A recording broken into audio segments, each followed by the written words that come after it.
मी रणजित बोलतोय. आपण मागच्या शनिवारी पण एका सेशन बद्दल बोललो होतो आणि मी तुम्हाला अनिल गाडे ह्या विद्यार्थ्याबद्दल सांगितलं होतं विज्ञान आश्रमातल्या, की एक प्रोसेस कशी असते. आणि आज मी तुमच्याशी बोलणार आहे इकोसिस्टीम काय काय अवेलेबल आहेत आणि ह्या इकोसिस्टीम आपल्याला रेप्लिकेट कशा करता येतील. आपल्या इन्स्टिट्यूटमध्ये ह्या इकोसिस्टीम्स आपल्याला वापरता कशा कशा येतील, असा आजचा माझा टॉपिक आहे. आणि ह्या टॉपिकमध्ये पण मी परत एकदा केस स्टडीज घेणार आहे. फक्त फरक असा आहे, की ही केस स्टडी आता मी माझी स्वतःची घेतोय. म्हणजे कोणाच्या दुसऱ्याची सांगण्याच्या ऐवजी वेगवेगळ्या ज्या इकोसिस्टम अवेलेबल आहेत, त्या कशा वापरता येऊ शकतील आपल्याला, असं मी माझ्याच उदाहरणावरनं तुम्हाला सांगणार आहे. आणि ऑफकोर्स मग तुमचे जे काही प्रश्न असतील किंवा तुमचे जे अनुभव असतील ते पण आपण डिस्कस करूया सेशनच्या शेवटी. तर मी जसं म्हटलं, की मी माझ्याबद्दलच किंवा माझ्या स्वतःच्या स्टार्टअप बद्दलच सांगणार आहे, की मी इकोसिस्टम कशा वापरतो आणि माझा अनुभव काय आहे त्यातला. तर अगदी थोडक्यात मी आधी सांगतो, की मी माझ्या स्टार्टअपमध्ये काय करतो. तर बेसिकली आम्ही असं बघतोय, की जे काही मार्जिनल शेतकरी आहेत, त्या शेतकऱ्यांचं इन्कम वाढवणं गरजेचं आहे आणि त्यांना एक मोठी गॅप आहे, ती म्हणजे ॲक्सेस टू टेक्नॉलॉजी. म्हणजे त्यांना टेक्नॉलॉजी समजत नाही, की कुठली टेक्नॉलॉजी आपल्याला वापरता येईल, की जी आपल्याला हाय मार्केट व्हॅल्यू देईल. आणि त्यामुळं ते परत एकदा सस्टेन पुअरिटीमध्ये राहतात. तर ह्या सिस्टमवर काम करण्यासाठी आम्ही एक सोल्युशन बनवलेलं आहे. म्हणजे हे काही ॲप किंवा तशा प्रकारचं सोल्युशन नाहीये. तर गेल्या साधारण 5 वर्षामध्ये आम्ही एक टेक्नॉलॉजी डेव्हलप केलेली आहे. ऑफकोर्स सगळं टेक्नॉलॉजी डेव्हलपमेंटचं काम हे पाबळला चालतं विज्ञान आश्रमात आणि ही टेक्नॉलॉजी अशी आहे, की ज्यातनं आपल्याला कमीत कमी एरियामधनं जास्त फिश प्रोड्यूस करता येईल. Fish is basically higher protein content food. म्हणजे आपण ड्राय फिश जर का बघितलं तर ₹2000 किलो आहे. So it's a very costly protein आणि ते जर का शेतकरी कमी खर्चात, कमी जागेत करू शकले आणि शिवाय ते एन्व्हायर्नमेंटली सस्टेन असेल, म्हणजे ते ऑर्गॅनिक फार्मिंगच्या जवळ जाणार असेल, तर शेतकऱ्यांचा फायदा होईल. तर असं सोल्युशन आम्ही तयार केलंय आणि ते आता शेतकऱ्यांना ऑफर करतोय आमच्या प्रायव्हेट लिमिटेड फर्ममधून. तर हे सोल्युशन शेतकऱ्यांपर्यंत घेऊन जाण्यासाठी ते इकॉनॉमिकली व्हायबल असलं पाहिजे आणि ते म्हणजे शेतकऱ्यांसाठी इकॉनॉमिकली व्हायबल असलं पाहिजे आणि आमच्यासाठी इकॉनॉमिकली व्हायबल असलं पाहिजे. म्हणजे हे परत एकदा कोणीतरी एंटरप्रेन्योरशिप मोडमध्ये त्याला घेऊन गेलं पाहिजे. तरच ते जास्तीत जास्त शेतकऱ्यांपर्यंत पोहोचेल. म्हणून मग आम्ही एक कंपनी फॉर्म केलेली आहे आणि ती कंपनी आता ह्या प्रॉडक्टला घेऊन मार्केटमध्ये ते शेतकऱ्यांना ऑफर करते. तर आपण असं म्हणू की इनिशियल प्रॉडक्ट लॉन्च रेंजमध्ये आहे. पण गेल्या 2-3 वर्षामध्ये आम्ही कुठल्या वेगवेगळ्या प्रकारच्या गोष्टीवर कॉन्सन्ट्रेट केलं, काय-काय केलं, त्या गोष्टी मी तुम्हाला आज शेअर करेन. पण त्याआधी मी एक साधारण टाईमलाईन इथं समोर ठेवलेली आहे स्क्रीनवर, की साधारण मी ह्या गोष्टीपर्यंत कसा पोहोचलो. तर मागच्या वेळेला इंट्रोडक्शनच्या वेळेला बहुतेक मी बोललो असेन, की माझं बेसिक ग्रॅज्युएशन ॲग्रीकल्चर मधलं आहे. मी पोस्ट ग्रॅज्युएशनमध्ये पण ॲग्रीकल्चर मधूनच केलेलं आहे. आणि त्यानंतर खरं तर ॲग्रीकल्चर करून शेती करणं हा फार काही म्हणजे आपण असं म्हणू की सेट ट्रेंड नाही. ॲग्रीकल्चरला मुलं ॲडमिशन घेतात कॉम्पिटिटिव्ह एक्झामसाठी. त्यामुळे ॲग्रीकल्चर रिसर्च करणं, शेती करणं असं फारच रेअरली बघितलं जातं. पण मला ती गोष्ट आवडत होती म्हणूनच मी ॲग्रीकल्चरला गेलो होतो किंवा ॲग्रीकल्चर मला अजूनही आवडतं. त्यामुळं मी ग्रॅज्युएशन झाल्यानंतर एक छोटी जमीन विकत घेऊन माझा डेअरी फार्म चालू केला आणि मी प्रोसेसिंग पण करत होतो. तर इमिडिएटली किंवा इनफॅक्ट माझं थेसिस सबमिट होण्याच्या आधीच माझा व्यवसाय सुरू झाला होता. त्यानंतर मी रिलायन्स पेट्रोलियमचे फ्रँचायझी ओनर पण होतो. ह्या दोन्ही गोष्टी मी कोल्हापूरला करत होतो. त्यानंतर 2009-10 ला मी व्हेंचर परत एकदा बदललं. मी काही काम लँडस्केपिंगमध्ये केलं आणि 2009 मध्येच मी विज्ञान आश्रम पण जॉइन केलं होतं. किंवा 2020 पासून मी विज्ञान आश्रमात काम करतोय. आणि 2017 मध्ये आम्ही ही नवीन फर्म किंवा नवीन स्टार्टअप फ्लोट केलंय, की जिथं आम्ही आता शेतकऱ्यांपर्यंत जाऊन परत एकदा वेगळ्या एंटरप्रेन्योरशिपचा, वेगळ्या बिझनेस मॉडेलचा विचार करतोय. तर टाईमलाईन वाईज बघितलं तर मागच्या सेशनमध्ये आपण म्हटलं होतं, की स्किल ट्रेनिंग किंवा नॉलेज गेन ही एक फेज आपली असते कुठल्याही एंटरप्रेन्योरची. नंतर आपण रिअल टाईम एक्सपिरियन्स घेतो. तर ती फेज माझी होती.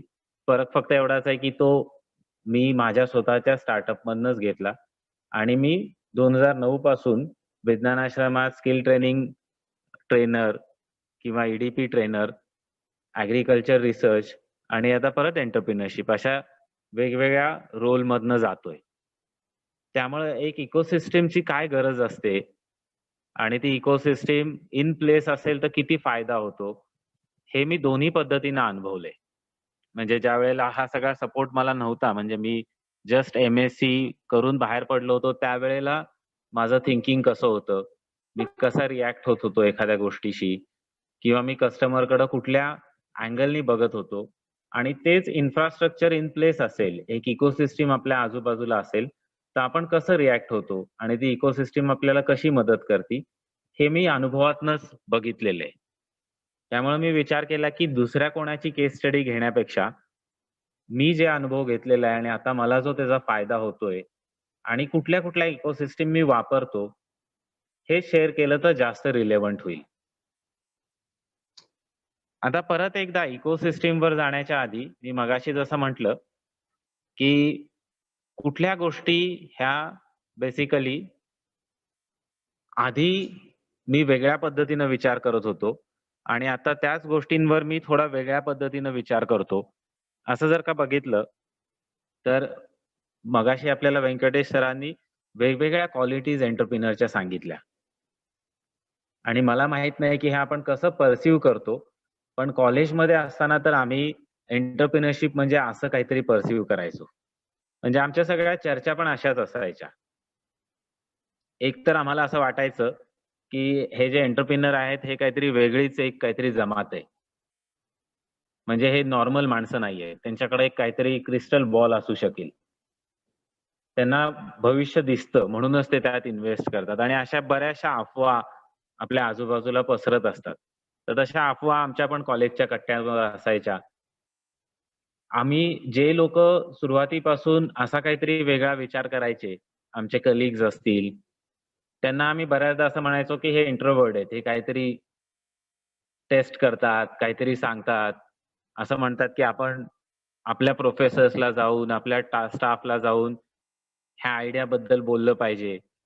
तर त्यांनाही आम्ही फारसं व्हॅल्यू करायचो नाही. किंवा एखादा सक्सेसफुल झाला आमचा बॅचमेट आणि त्यानं स्वतःचा बिझनेस सुरू केला.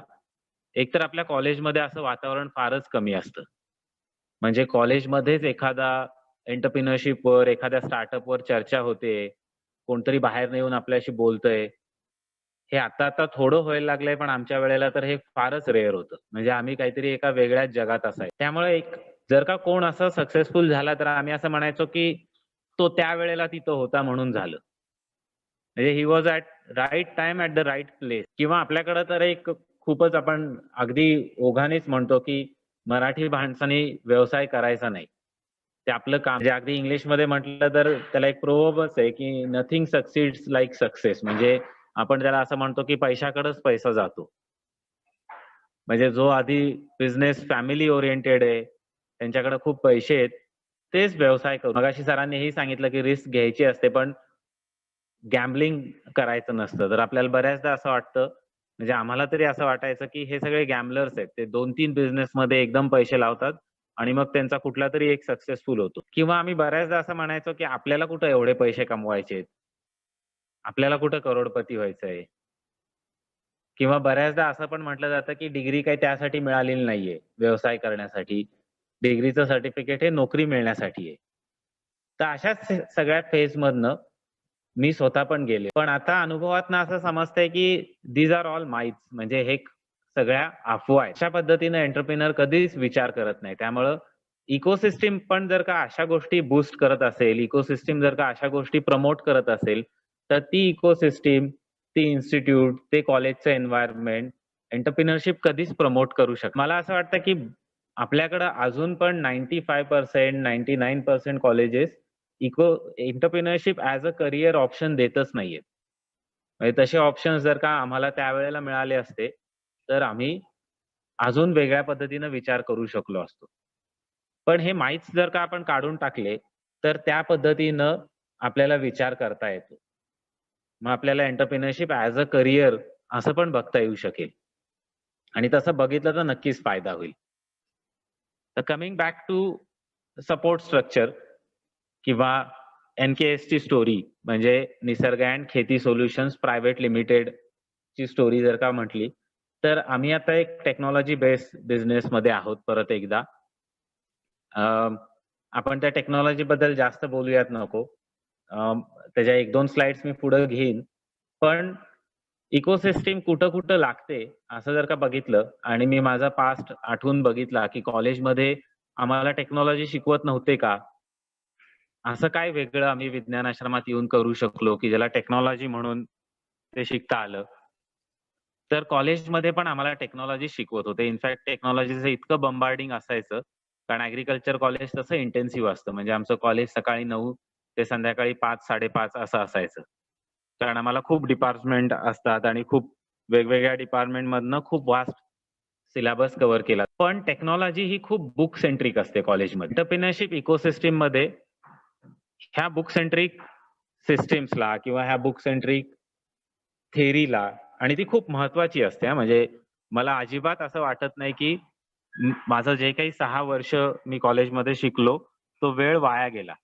अजिबातच नाही. म्हणजे बऱ्याचदा मी आमच्या कलीग्सला किंवा आजकालच्या मुलांना असं ऐकतो, की कॉलेजमध्ये काही नाही शिकवत.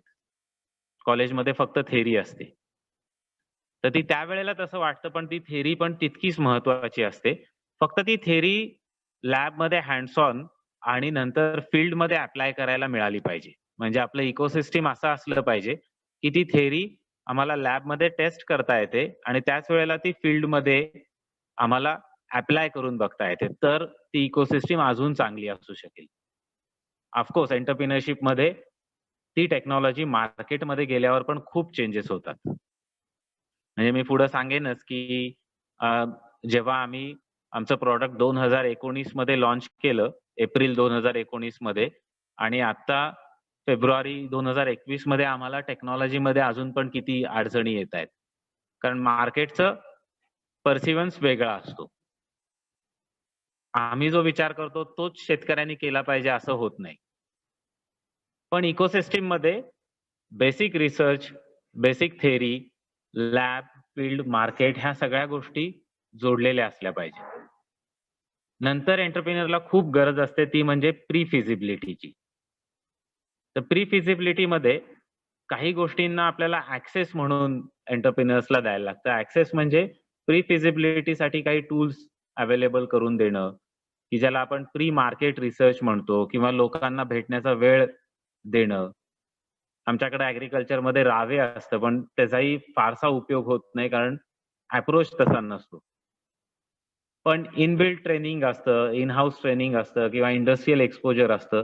तर तो प्री फिजिबिलिटीचा ॲक्सेस आणि मेंटॉरिंग सपोर्ट, की जेणेकरून एंटरप्रेन्योरला डॉट कनेक्ट करता येतील, की मी जो प्रॉडक्ट विचार करतोय माझा बिझनेस म्हणून, त्याचा आणि मार्केटचा काय संबंध आहे?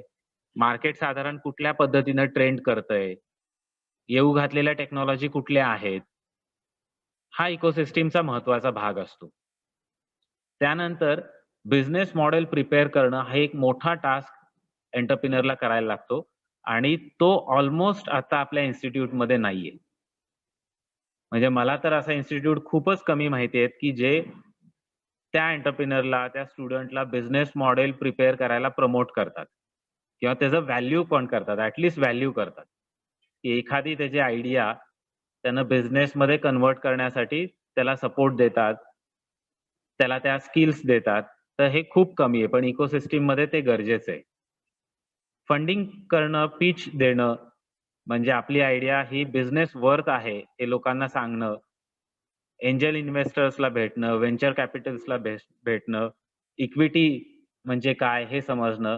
ह्याही गोष्टी इकोसिस्टमचा महत्त्वाचा भाग आहे असं आता आम्हाला समजतंय ह्या स्टार्टअपमुळं. ऑफकोर्स ॲडमिन सपोर्ट लागतो.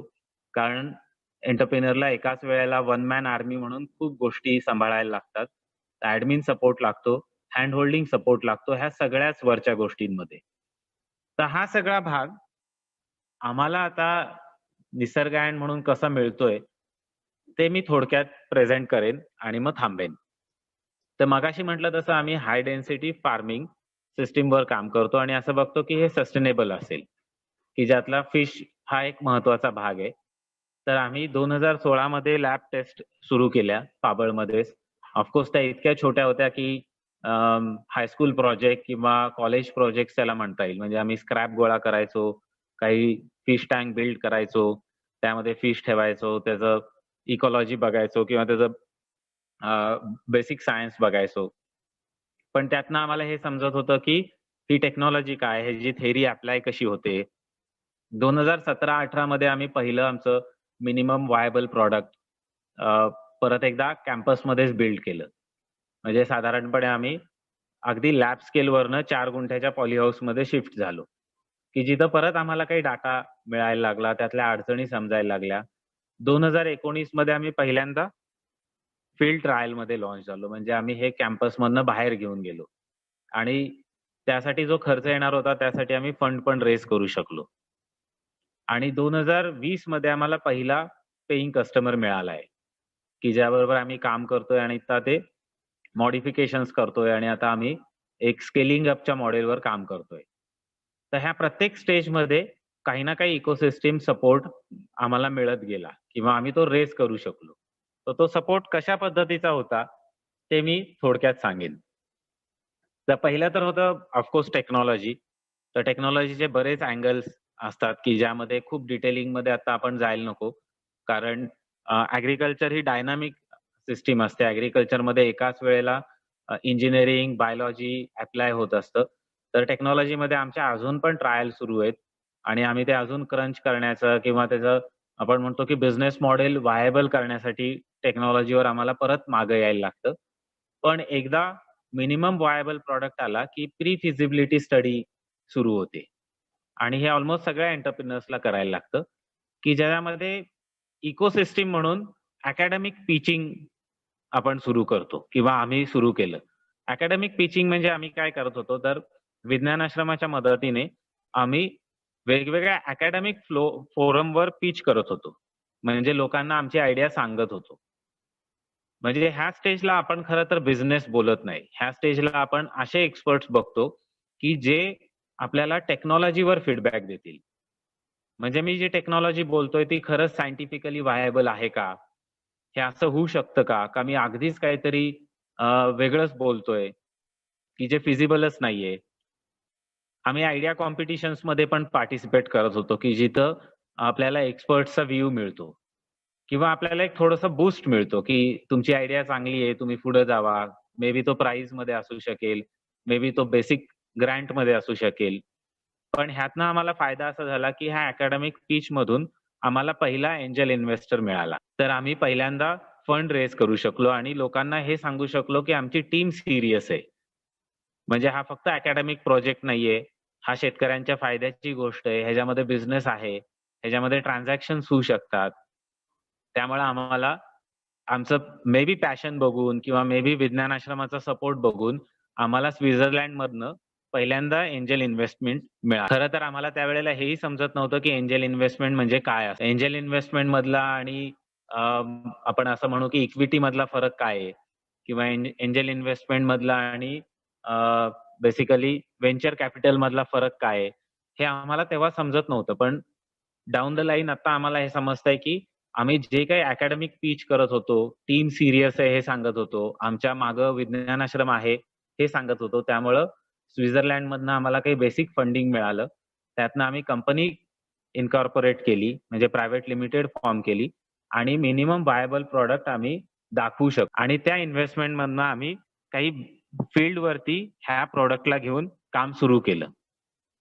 त्यानंतरची फेज मगाशी मी म्हटलं तसं खूपच जास्त महत्त्वाची असते आणि इथं मला असं वाटतं, की बऱ्याचशा स्टार्टअप्स फेल होतात.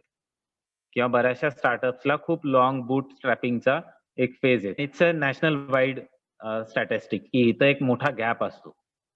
कारण फील्ड स्टडी झाल्यानंतर बिझनेस मॉडेल डेव्हलप करणं हे कम्प्लिटली वेगळं स्किल असतं आणि बऱ्याचदा टेक्नॉलॉजी बेस्ड एंटरप्रिनर्सकडं एक ते असेलच असं नाही. कारण आपण सगळे टेक्नॉलॉजीवर काम करणारी लोकं असतो. आपण टेक्नॉलॉजीचा इन डेप्थ विचार करतो. पण रिटर्न ऑन इन्व्हेस्टमेंट्स कशा असतील, सॉफ्ट स्किल्स कुठल्या लागतील, मार्केट स्टडीच्या वेगवेगळ्या स्किल्स असतात त्या कशा करायच्या. तर तिथं परत एकदा इकोसिस्टममध्ये बऱ्याचशा गोष्टी अवेलेबल आहेत. जसं की आम्ही अगदी लॉकडाऊनमध्येच इंडिया लॅब्स नावाचं एक फाउंडेशन आहे, की जे ॲग्रीकल्चर म्हणजे टेक्नॉलॉजी बेस्ड ॲग्रीकल्चर स्टार्टअप्सला सपोर्ट करतं, इन्क्युबेशन सपोर्ट करतं. पुसा ॲग्रीकल्चर युनिव्हर्सिटीचं हे इन हाऊस फाउंडेशन आहे. मला ना आता कोणाचं लेक्चर ऐकूशी जात नाही. एक माईक ऑन आहे. तर इंडिया लॅब्समध्ये आम्ही एनरोल झालो आणि इंडिया लॅब्स आणि पॅडअप व्हेंचर्स यांच्या मदतीनं आम्हाला हे सगळं ट्रेनिंग मिळालं, की ज्यामध्ये पॅडअपने आम्हाला पार्टनरशिप पण ऑफर केली. पॅडअप ही एक बेसिकली कंपनी आहे, की जी हँड होल्डिंग आणि इन्क्युबेशन सपोर्ट देते. दिल्ली बेस्ड कंपनी आहे ही. तर पॅडअपने आमच्या 5% इक्विटीवर आम्हाला सगळा सपोर्ट ऑफर केला. तर हा सपोर्ट मेनली काय होता, तर क्वेशन्स आपण शेवट घेऊयात. इन बिटवीन अगदीच काही महत्त्वाचं असेल तर तुम्ही अनम्यूट करून विचारू शकता. पण चॅटमधले क्वेशन्स आपण शेवट घेऊयात. तर बेसिकली बिझनेस मॉडेल डेव्हलप करण्याची क्रुशियल फेज मी का म्हटली, कारण बऱ्याचदा असं होतं, की आपण आपल्या आयडिया बरोबर मॅरी करतो. मॅरी करतो म्हणजे आपण इतका त्या आयडियामध्ये बुडलेलो असतो, की आपल्याला त्याच्याशिवाय दुसरं काही दिसतच नाही. आणि बहुतेकदा ते मार्केटला हवं असेलच असं काही नाही. किंवा ती आयडिया व्हायबलच असेल असं पण काही नाही. म्हणजे टेक्नॉलॉजी अँगलनी पण. पण आपण त्याच्यावर काम केलेलं असतं. It's a kind of our own baby. तर आपल्याला असं वाटत असतं, की आता त्याला सोडायचं नाही. आणि मग आपण आपल्या शेलमध्ये ती खूप पुश करत राहतो. व्हेअर मार्केटमध्ये तसं चालत नाही. कारण बिझनेस मॉडेलमध्ये आपल्याला हेही बघायला लागतं, की आपण स्वतः उभं राहू शकू ॲज अ एंटरप्रेन्योर आणि आपल्या आजूबाजूचे आपले स्टेक होल्डर आणि त्यातला सगळ्यात महत्त्वाचा स्टेक होल्डर म्हणजे आपला कस्टमर, हा त्यातनं बेनिफिट करेल. तर जर का कस्टमरला माझ्या सिस्टममधनं, माझ्या प्रॉडक्टमधनं फायदा झाला, त्याला जर का व्हॅल्यू वाटली, तर तो मला पे करेल आणि त्यानं मला पे केलं, तर मी बाकीच्या लोकांना पे करू शकेल. म्हणजे माझे एम्प्लॉयी असू शकतील, माझे शेअर होल्डर्स असू शकतील, माझा एंजेल इन्व्हेस्टर असू शकेल किंवा मला स्केलिंग अपला मदत करणारी लोकं असू शकतील. तर मग ह्या ट्रेनिंगमध्ये आपल्याला वेगवेगळ्या टेक्निक शिकायला मिळतात, की ज्या इकोसिस्टमचा भाग असेल, तर अजून फायदा होतो. उदाहरणार्थ आम्ही हे बघायला शिकलो, की ओव्हरऑल मार्केट साइज काय आहे, की ज्याचा आपण फारसा विचार करत नाही. आणि ते मार्केट स्केलेबल आहे का? म्हणजे हे मार्केट किती वर्ष टिकून राहणार आहे? व्हॅल्यू प्रपोर्शन काय आहे? म्हणजे माझा प्रॉडक्ट हा दुसऱ्या प्रॉडक्ट्सला कसं व्हॅल्यू म्हणजे माझा जो प्रॉडक्ट आहे, हा प्रॉडक्ट दुसऱ्या प्रॉडक्ट बरोबर कंपेअर केल्यावर तो कसा दिसतो? त्याला आपण खरं तर कॉम्पिटिशन म्हणत नाही. कारण आपण जेव्हा एखादी आयडिया आणि ती युनिक आयडिया घेऊन पुढे जात असतो, त्यावेळेला आपण बऱ्याचदा त्या आयडियाला सेल करत असतो. त्यामुळे आपल्याकडे लगेच कॉम्पिटिटर नसतात. पण तरी पण असे काही नोशन्स व्हॅल्यू असतात, अशा काही गोष्टी असतात, की ज्या आपल्याला आपल्या कस्टमरला पिच करायला लागतात, की तू हे केलंस तर असं होईल. त्यानंतर आपण कॉम्पिटिटर एनालिसिस पण करतो आणि मग परत एकदा बिझनेस मॉडेल मांडून बघतो, की मी एक्झॅक्टली काय करणार आहे? मी एक्झॅक्टली काय विकणार आहे ह्यातलं? आणि ते विकल्यानंतर ते मी सस्टेनेबली विकत राहू शकणार आहे का कोणीतरी मला कॉपी करून लगेच ओव्हरटेक करणार आहे? तर ह्या सगळ्या गोष्टी पिच डेकमध्ये बघितल्या जातात. आणि त्याला बिझनेस मॉडेल प्रिपरेशन किंवा बिझनेस मॉडेल प्रेझेंटेशन म्हणतात. तर त्या सगळ्या गोष्टी आम्हाला त्या शिकता आल्या. ऑफकोर्स त्याला अप्लाय करणं, तिथं सिलेक्शन होणं ही पण एक प्रोसेस असते. आता ती प्रोसेस आम्ही थ्रू केलेली आहे आणि आता आम्ही परत एकदा स्केलिंग अपचं फंड रेझिंग करतोय. म्हणजे आता आम्हाला असं समजलेलं आहे, की आपली आयडिया ही बिझनेस व्हायबल आहे. ह्याची लोकांना गरज आहे. म्हणजे मग आता आपल्याला परत एकदा फंड रेज करायला लागेल. पण त्या फंड रेझिंगसाठी पण काही प्री रिक्वेस्ट आहेत.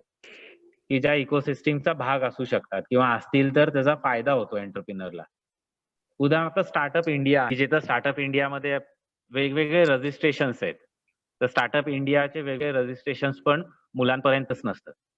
म्हणजे अगदी सिंपल आहे की DPIITचं एक रजिस्ट्रेशन असतं. तर गव्हर्नमेंटच्या दृष्टीनं ही स्टार्टअप रजिस्टरच नाहीये. म्हणजे आपण प्रायव्हेट लिमिटेड आहोत, आपलं करंट अकाउंट आहे, आपण रेग्युलर ट्रान्झॅक्शन्स करतोय, आपण फंड रेझिंग केलेलं आहे, आपलं काहीतरी IPR आहे, म्हणजे आपण काहीतरी पेटंट केलंय. पण माझं DPIIT तर, कारण गव्हर्नमेंटची स्टार्टअपची एक वेगळी डेफिनेशन आहे. तर तिथं ते गव्हर्नमेंटला आम्ही महाराष्ट्र गव्हर्नमेंटच्या एका स्कीमला अप्लाय करतोय की जिथं IPR साठी महाराष्ट्र गव्हर्नमेंट मदत करतं. किंवा कालच आम्ही एक ॲप्लिकेशन सबमिट केलं की जिथं बायरॅक ॲक्सेलरेशन प्रोग्राम आहे. म्हणजे परत एकदा खास करून ॲग्रीकल्चर एंटरप्रेन्योर्ससाठी आणि टेक्नॉलॉजी बेस्ड एंटरप्रेन्योरशिपसाठी बायरॅककडनं काही गोष्टी मिळणार आहेत. म्हणजे ह्या स्टेजला आम्ही असं बघतोय की आता आपली टीम मोठी होऊ शकेल का? स्केलिंग अप करता येईल का? सर्टिफिकेशन होऊ शकेल का? कस्टमर फीडबॅक्स आपल्याला टेक्नॉलॉजी इम्प्रूव्हमेंटसाठी वापरता येतील का? तर तो पण एक इकोसिस्टमचा महत्त्वाचा भाग आहे.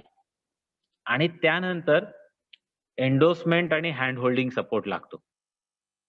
कारण हे सगळं करत असताना ॲज अ एंटरप्रेन्योर पण मी काम करतोय आणि विज्ञान आश्रमाच्या पण काही रिस्पॉन्सिबिलिटी आहेत. म्हणजे मला कोणतरी एंडोर्स करतंय. म्हणजे आमचे जे काही ब्रोशर्स आहेत त्याच्यावर आम्ही विज्ञान आश्रमचा लोगो वापरतोय. म्हणजे आमच्या मागं एक इन्स्टिट्यूट आहे. ही टीम जी आहे, ही टीम लाँग रनमध्ये काम करणार आहे असं कस्टमरला समजतंय. म्हणजे एंटरप्रेन्योरला हा पण सपोर्ट खूप महत्त्वाचा असतो. आम्ही जे काही ट्रेनिंग्स घेतोय कंपनी म्हणून, ते विज्ञान आश्रमाबरोबर कोलॅबोरेटेड आहेत. मग ते व्हिडिओज विज्ञान आश्रम पब्लिश करतंय. तर हा एंडोर्समेंट आणि हँड होल्डिंग सपोर्ट पण एक इकोसिस्टमचाच भाग असतो, की जो खूप मदत करतो. त्यामुळं सुरुवातीचा एंटरप्रेन्योरशिप आणि आताच्या एंटरप्रेन्योरशिपमध्ये काय फरक आहे किंवा निसर्गायनमध्ये आणि आधीच्या डेअरी युनिटमध्ये काय फरक आहे? असं जर का बघितलं तर एक प्रॉमिनंट फरक असा आहे, की एक स्ट्रक्चर आहे, की जे आधी नव्हतं. आणि 95% 99% आता जे आपल्या इन्स्टिट्यूटमधनं एंटरप्रेन्योर म्हणून कोण विचार करतंय त्यांना तो स्ट्रक्चर मिळत नाही. आणि तसं स्ट्रक्चर नसेल, तर मग ज्या बाजूला बोट सेल होतीये त्या बाजूला जायचं. त्याला कुठलाच कंट्रोल नाही. असं एंटरप्रेन्योरशिप आपण मुलांना फोर्स करतो करायला. एकतर आपण entrepreneurship as a career option almost देतच नाही. तो ऑप्शन आपण ऑफर केला किंवा मुलांनी स्वतःहून घेतला, तर ते they are alone in the ocean. कारण ह्या सगळ्या गोष्टी त्यांना त्यांच्याच पद्धतीनं करायच्या आहेत. एखाद्या मित्राने सल्ला दिला किंवा याच्यामध्ये बरेचसे एजंट्स असतात. आता मी जर का IPR काढायला Googleवर सर्च करून एखाद्या एजंटकडे गेलो, तर मला कितीही पैसे ते एजंट मागू शकतात. Whereas government of Maharashtra ह्याच्यासाठी सपोर्ट देतंय, की जे टेक्नॉलॉजी बेस्ड एंटरप्रेन्योर्स आहेत त्यांना. तर ह्या सगळ्या गोष्टी इकोसिस्टमचा खूप महत्त्वाचा भाग आहे, असं मला वाटतं आणि त्याचा आता आम्हाला खूप फायदा होतोय. तर आम्ही विज्ञान आश्रमात म्हणजे मी विज्ञान आश्रम म्हणून जर का बोललो, तर ह्या सगळ्या सिस्टम्स आम्ही ऑफर करायचा प्रयत्न करतोय आणि ते कुणीही करू शकतं. म्हणजे इन्स्टिट्यूट म्हणून तुम्ही हे अगदी सहज करू शकता. ह्याला काही मोठी गोष्ट लागत नाही आणि ज्यावेळेला मी निसर्गायन म्हणून बोलतो, त्यावेळेला ह्या सिस्टम्स नसतील, तर मग आपल्याला खूप जास्त बूटस्ट्रॅपिंग करायला लागेल. म्हणजे खूप जास्त आपल्याला भरकटत राहायला लागेल ॲज अ स्टार्टअप म्हणून. तर इतकंच मला सांगायचं होतं. आता मला वाटतंय सचिन आपण क्वेशन्स घेऊयात का? हो, चालेल. चॅटमध्ये पण काही क्वेशन्स होते. आपण त्यांना हो. फक्त सुरुवात करू शकू. हो, अ, चालेल. शुभांगी कुलकर्णी मॅडम विचारतात, की "sir, how you reach to angel funding agency?" Okay. तर एंजल फंडिंगचं असं आहे, बेसिकली आपण फंडिंग ह्या विषयावर खूपच लवकर येतो आणि तिथं थोडीशी चूक होते असं मला सुरुवातीला समजलं. अ, कुठल्याही एंटरप्रेन्योरला 2-3 फेजेसमधनं जायला लागतं. एक तर अ, आपण जेव्हा आपली टेक्नॉलॉजी शोकेस करतो किंवा असं सांगतो, की मला व्यवसाय करायचा आहे, तेव्हा अ, आपला फ्रेंड, आपलं फॅमिली किंवा सेल्फ सेव्हिंग हा आपला पहिला अ, असा आपण म्हणू की बुलेट पॉइंट असतो, की जिथं आपल्याला आपल्या स्वतःच्या खिशातले पैसे टाकून आपण सीरियस आहोत हे प्रूव्ह करायला लागतं. Second is the angel investor. Angel investors are those investors who believe on you or your institute. दोन्ही गोष्टी खूप महत्त्वाच्या आहेत. कारण एंजल इन्व्हेस्टर शक्यतो रणजित म्हणून मला कोणी फंड देणार नाही. पण एंजल इन्व्हेस्टर माझ्या इन्स्टिट्यूटकडे बघून किंवा माझं पॅशन बघून किंवा माझं विजन बघून मला फंड करतील. तर angel investors are those who generally doesn't ask you a share in your profit. ते तुम्हाला लगेच मला किती रिटर्न्स देशील, किती टक्क्यांनी पैसे परत मिळतील असं विचारत नाहीत. So they believe on your vision or your institute vision. तर एंजल इन्व्हेस्टर्स कडे अप्रोच करण्यासाठी आपल्याला बेसिकली इन्स्टिट्यूटच्या थ्रू अप्रोच करणं खूप गरजेचं असतं. म्हणजे इन्स्टिट्यूटचे कॉन्टॅक्ट, सोशल फंडिंग, ग्रँट्स ह्या महत्वाच्या असतात आणि त्यासाठी आता गव्हर्नमेंट पण पुढे येतंय. तर गव्हर्नमेंट कसं पुढे येतंय तर बेसिकली पहिला गव्हर्नमेंटनी सपोर्ट जो दिलेला आहे तो म्हणजे if you are really to the little down scale to the business model, म्हणजे तुमची आयडिया ही खूप जास्त सोशल इम्पॅक्ट करणारी आहे पण तुम्हाला त्यातनं लगेच पैसे मिळणार नाहीयेत. उदाहरणार्थ आम्ही निसर्गामध्ये असं म्हणतोय की we are here to work for marginal farmers, म्हणजे आम्हाला मोठ्या शेतकऱ्यांकडे जाऊन काम करायचं नाहीये. आणि त्यातही आम्ही असं म्हणतोय की कोकणातले मार्जिनल फार्मर्स, म्हणजे आमच्या आयडियाला एक सोशल व्हॅल्यू आहे. तर मग मी एकतर सेक्शन 8 कंपनीचा विचार करू शकतो. तर section 8 is basically you can receive donations. तसा मी विचार करू शकतो. ऑफकोर्स आम्ही तो ऑप्शन घेतला नाही. पण मग मी वेगवेगळ्या ग्रँट्सला अप्लाय करू शकतो. जसं मी आता तुम्हाला सांगितलं की बायरॅकच्या ग्रँटचा आम्ही बघतोय. आम्ही DSTला अप्लाय करायचं बघतोय किंवा वेगवेगळ्या सोशल फाउंडेशन्सकडे आम्ही जाऊ शकतो, की तोही प्रयत्न आम्ही करतोय. Social foundations are basically those foundations who are only working for entrepreneurship. म्हणजे ते एंटरप्रिनरशिप प्रमोट करतायत किंवा फक्त ऍग्रीकल्चर प्रमोट करतायत. अशा लोकांकडे आपण जाऊ शकतो. तर ते एंजल इन्व्हेस्टर्स असतात. एंजल इन्व्हेस्टर्स नॉर्मली इंडिव्हिज्युअल नसतात. We were very lucky to have Diamond Meghji from Switzerland, कारण ते विज्ञान आश्रमाला ओळखत होते परत एकदा. त्यामुळं ते आमच्याबरोबर कोलॅबरेट करू शकले आणि एंजल इन्व्हेस्टर म्हणून त्यांनी आम्हाला मदत केली. पण angel investors are normally institutes. Okay. आपण एक काम करूया. आपण फक्त एकच क्विक क्वेश्चन घेऊ ह्या सत्राचा आत्ता ह्या घडीला. आणि पण ओके. आज दिवसाच्या शेवटी आपण बाकी सगळ्या सत्रांवरती चर्चा करू शकणार आहे. रणजित सर पण तेव्हा आपल्या सोबत असतील. काही एक क्वेश्चन बरोबर. असेल तर आपण घेऊया. कारण सर आपल्याला माझा प्रश्न आहे. Sorry if I can ask. Yes please. हा येस. सर आता जेव्हा तुम्ही टेक्नॉलॉजी बेस्ड तुमचं एखादं आयडिया सेलेबल असते तर हो. त्यावेळेला तुम्ही ते necessary. Hello, am I audible sir? Yes yeah. So जसं तुमचा आता हा फोकस हा मार्जिनल फार्मर्स वरती होता आणि तुम्ही ती आयडिया एक्झिक्यूट करता तुमचं नेसेसरी इन्फ्रास्ट्रक्चर वापरलं. So I am a professor in a commerce college, जिथे मुलांना सायन्स टेक्नॉलॉजी बेस नसतो but they have the ideas. So resources collection होणार, म्हणजे हे सगळं कसं आहे फक्त आपल्या we narrate in the idea की आपण असं करू म्हणून. सो हे कळत नाही त्यावेळेला की ही आयडिया शेअर करणं कितपत योग्य आहे, हा पहिला प्रश्न होता. कारण का जर आयडिया शेअर केलं तर नंतर वाटतं की अरे ही तर आयडिया प्रत्येकाच्याच मनात आहे. So by the time you develop N idea it becomes already a practice, असंही होऊ शकतं. हे थ्रेट. तर तुम्हाला असं तेव्हा टेन्शन आलं नाही का की मी एखादा ही आयडिया मी प्रेझेंट करतोय, तुम्ही अकॅडमिक पिचिंग जसं म्हणालात, तर तेव्हा असं भीती वाटली नाही का की मी एक्सपोज करतोय माझी idea and someone can take over my idea and start doing project. आणि बेसिकली तुम्हाला भारतापेक्षा स्वित्झर्लंड मधनं फंडिंग मिळालं. हॅट्स ऑफ टू विज्ञान आश्रम अँड युअर पर्झिव्हिरन्स. पण जे काही स्मॉल आयडियाज असतात मुलांच्या basically, because now they are in under graduation stage, so अशा आयडियाजना कसं आपण सपोर्ट करणार, असं हा प्रश्न होता सर मला.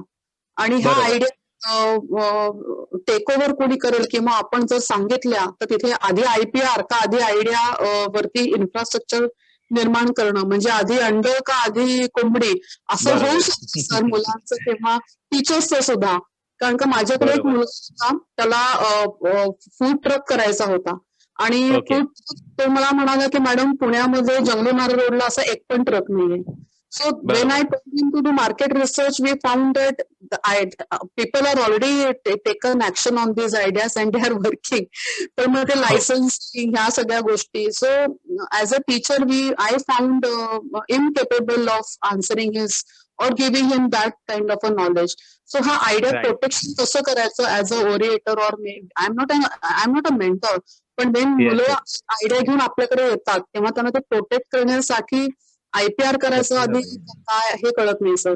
Sorry sir, it was a okay. Very lengthy question but this is no, my no, but it's very important question आणि खरं तर हा डायलिमा प्रत्येकाला असतो. म्हणजे तुम्ही अगदी बरोबर सांगितलं की आणि ह्याच्यावरती ना खूप मिसकन्सेप्ट आहेत. मुलांमध्ये खूप मिसकन्सेप्ट आहेत. कारण आम्ही असं बघतो की विज्ञानाश्रमात बऱ्याचदा मुलं म्हणजे आल्याच ते असं सांगतात की तुम्ही पेटंटिंगला मदत करता का? आणि त्यावेळेला खरं तर म्हणजे आम्हाला पण काय रिॲक्ट व्हावं कळत नाही. कारण मुलांना असं वाटतं की आपण पेटंट घेतलं नाही. म्हणजे आपण जर का सरांशी बोलताना आधीच सांगितलेलं बरं की बाबा आम्ही पेटंटसाठी आलोय, नाहीतर मग हेच आपली आयडिया चोरून घेतील.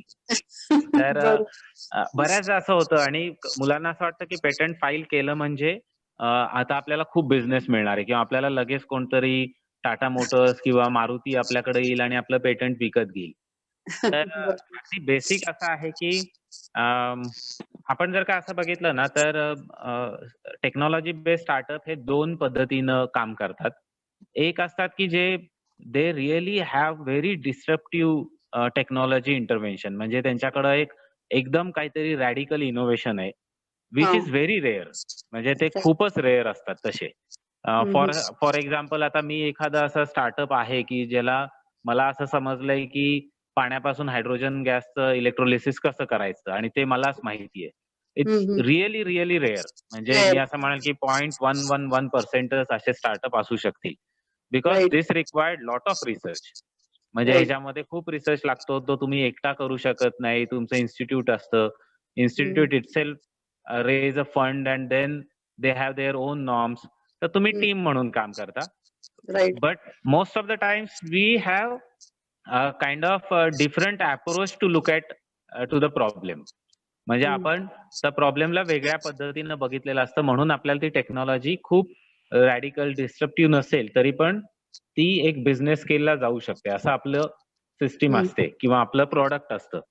तर त्या केसमध्ये आपल्याला ते प्रोटेक्ट पण करायचं असतं. आता त्यात एक दुसरी गोष्ट अशी आहे की IPR ऍक्ट इंडियामध्ये खूप म्हणजे इम्प्लिमेंटेशन लेवलला खूप लूज आहे. म्हणजे पेटंट घेतलं तर ते पेटंट क्रॅक करणं अगदीच ईझी आहे. त्यामुळं असं पण मानणं की मी पेटंट घेतलं म्हणजे माझी आयडिया खूप प्रोटेक्ट झाली असं होत नाही.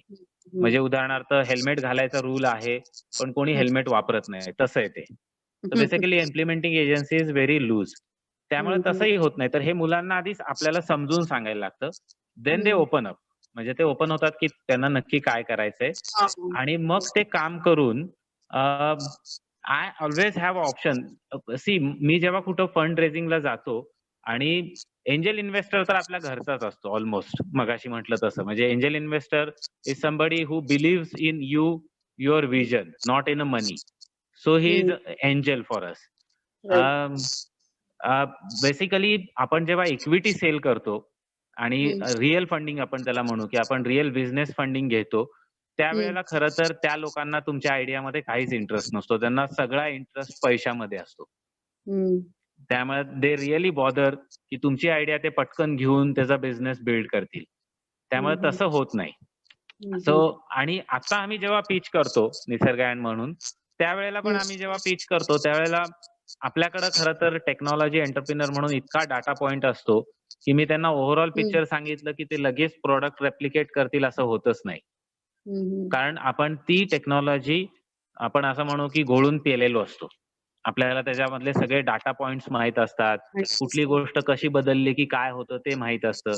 त्यामुळं एखादा पुढचा माणूस मी जर का असं म्हटलं की आम्ही हाय डेन्सिटी फिश फार्मिंग मध्ये काम करतोय किंवा ॲक्वापॉनिक्स मध्ये काम करतोय किंवा मी एका पर्टिक्युलर फिश वर काम करतोय, की तो पुढचा माणूस लगेच ते करायला चालू करेल असं शक्यतो होत नाही. कारण ते तसं शक्य नसतं करणं.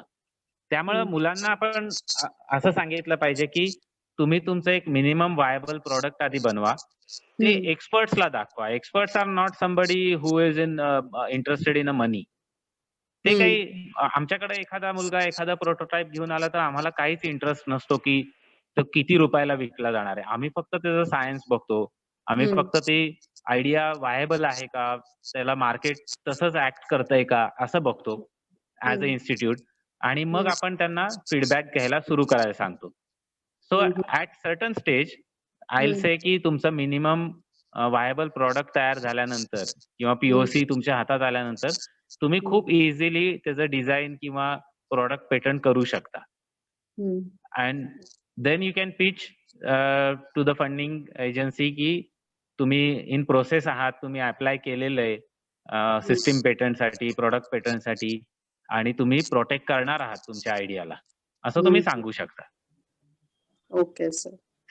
Okay sir, thank you sir. असे बाकीचे पण प्रश्न नक्की असू शकतील, पण आता वेळेचं आपल्याला थोडंसं बंधन आहे. हो, बरोबर.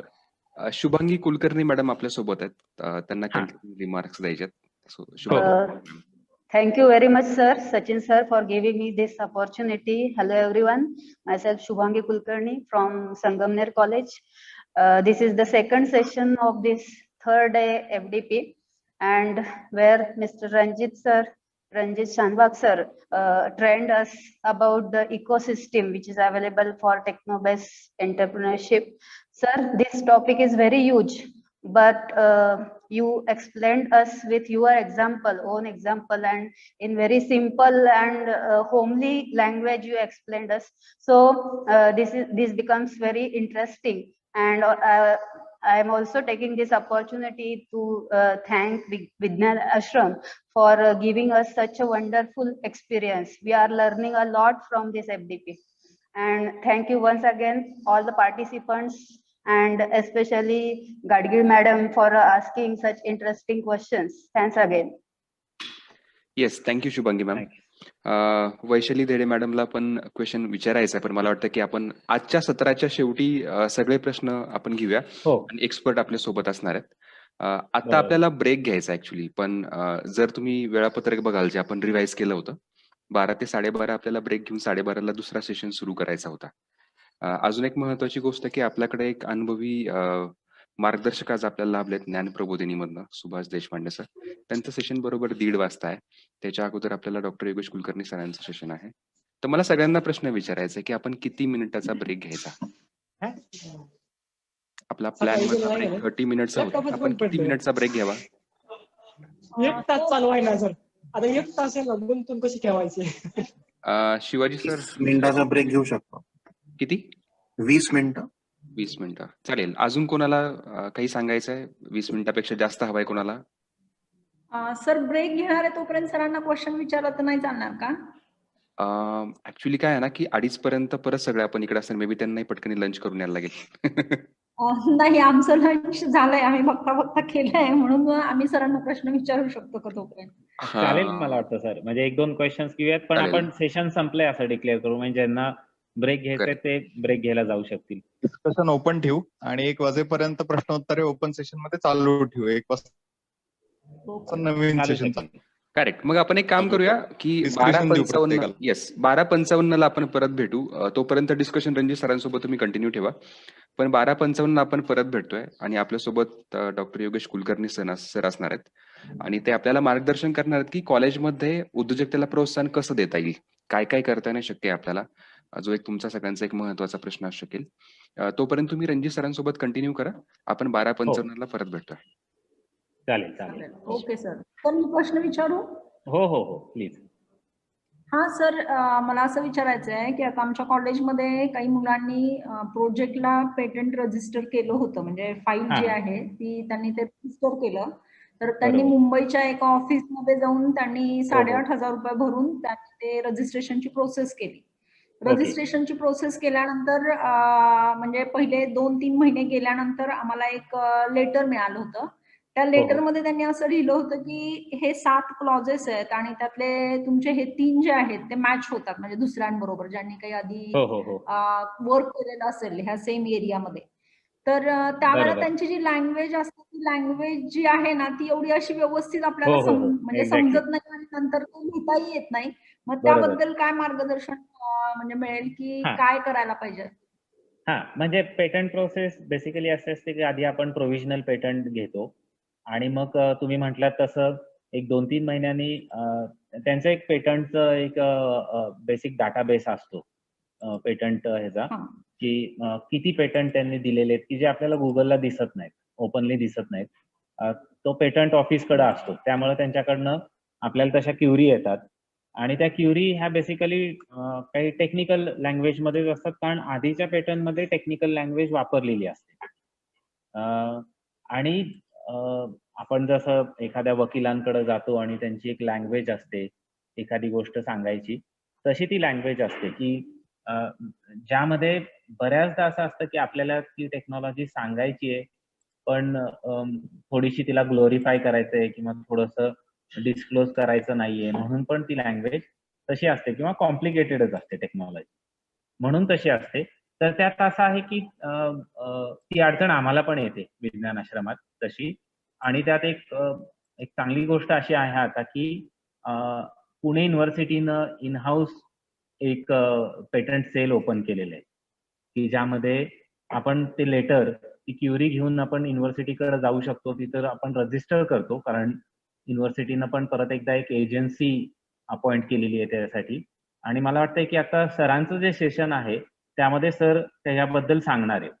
म्हणजे पुणे युनिव्हर्सिटीचं एक डिपार्टमेंट आहे जे हे करतं. आणि आपण पुणे युनिव्हर्सिटी जर का आपल्याला समहाऊ अप्रोचेबल वाटत नसेल किंवा आपल्याला कम्युनिकेशनला हे असेल, तर गव्हर्नमेंट ऑफ इंडियाचं DSTचं डिपार्टमेंट ऑफ सायन्स अँड टेक्नॉलॉजीचं पण एक ऑर्गनायझेशन आहे की जे अशा टेक्नॉलॉजी बेस्ड पेटंटला आणि खास करून स्टुडंट्सला मदत करतं. आणि ऑफकोर्स स्टार्टअप इंडियाचं पण पोर्टल आहे. म्हणजे आता काय झालंय, असे प्रश्न खूप लोकांना येतात, ह्या अशा अडचणी. त्यामुळे स्टार्टअप इंडियावर पण ह्याच्यासाठी भरपूर सारा असिस्टंट अवेलेबल आहे. तर आपण ह्यातलं कुठलीही गोष्ट वापरू शकतो त्यासाठी.